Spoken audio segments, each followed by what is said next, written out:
प्रत्येक मासे खाऊनची माशांची पसंती वेगवेगळी असते. कुणाला मऊशार पापलेट आवडतो तर कुणाला लुसलुशीत बोंबील आवडतात. कुणाला काटेरी बांगडा आवडतो तर कुणाला देखणी कोळंबी आवडते. पण रावस हा एक असा मासा आहे ज्याच्या चवीला प्रत्येकच मासे खाऊनची पसंती मिळते. एकीकडे वाट्यावर किंवा जोडीत मिळणारे इतर मासे तर एकीकडे किलोच्या भावाने मिळणारा रावस. किमतीला महाग पण चवीला अस्सल असा काहीसा थाट असतो रावसाचा. रस्सा, कालवण आणि पाऊस या सदरात आज आपण बनवणार आहोत रावसचं कालवण.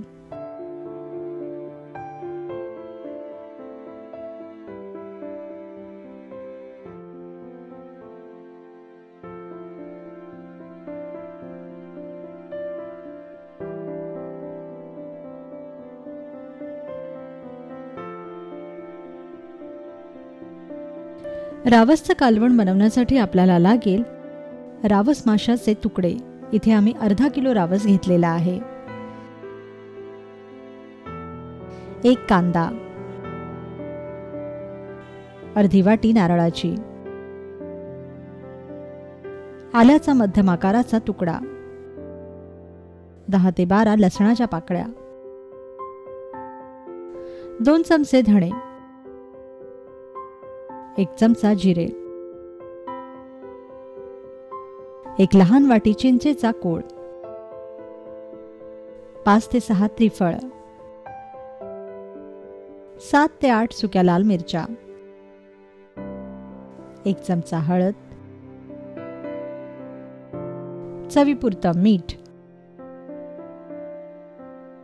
आणि फोडणीसाठी तेल. सर्वप्रथम रावसाचे तुकडे वाहत्या पाण्यात स्वच्छ धुवून घ्या.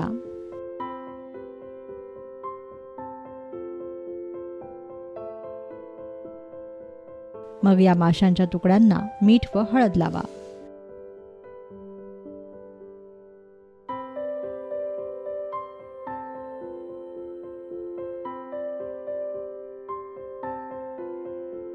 वरून यावर लिंबाचा रस पिळा आणि 10 मिनिटं हे मासे मुरवत ठेवा.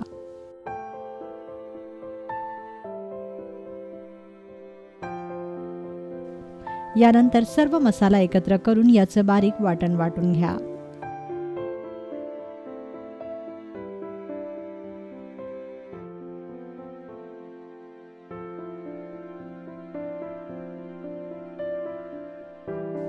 आता पॅनमध्ये तेल तापवायला ठेवा. तापलेल्या तेलात चिरलेला कांदा घाला.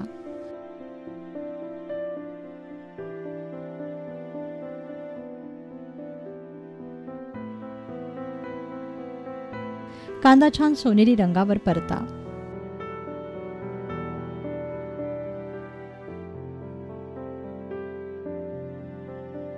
कांदा भाजला की मग यात आपण तयार केलेलं वाटण घाला.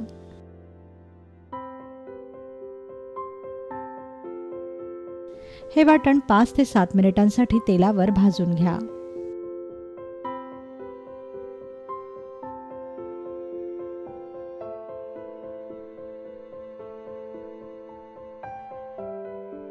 मसाल्याला तेल सुटेपर्यंत हे असंच भाजत राहा.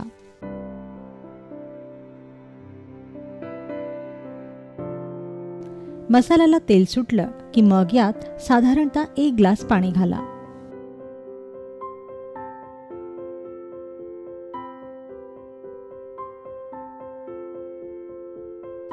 या रश्शाला उकळी फुटली की मग यात चिंचेचा कोळ मिसळा.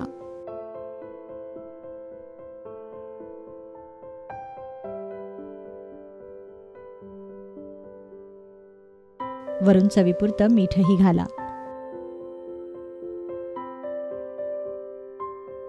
आता कालवणाची एक उकळ काढा.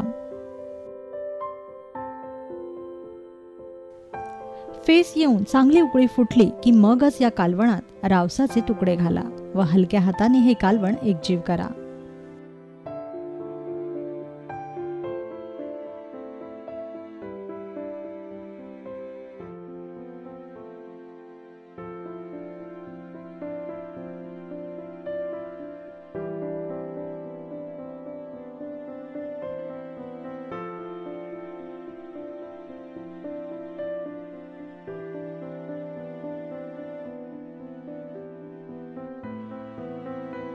सर्वात शेवटी या कालवणात हाताने ठेचून त्रिफळ घाला व हे माशाचं कालवण शिजू द्या.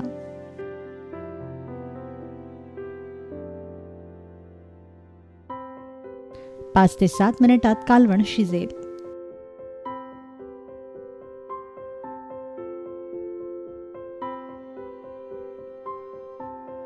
माशाचे तुकडे शिजून छान आढरले की समजा तयार झालं रावसचं कालवण.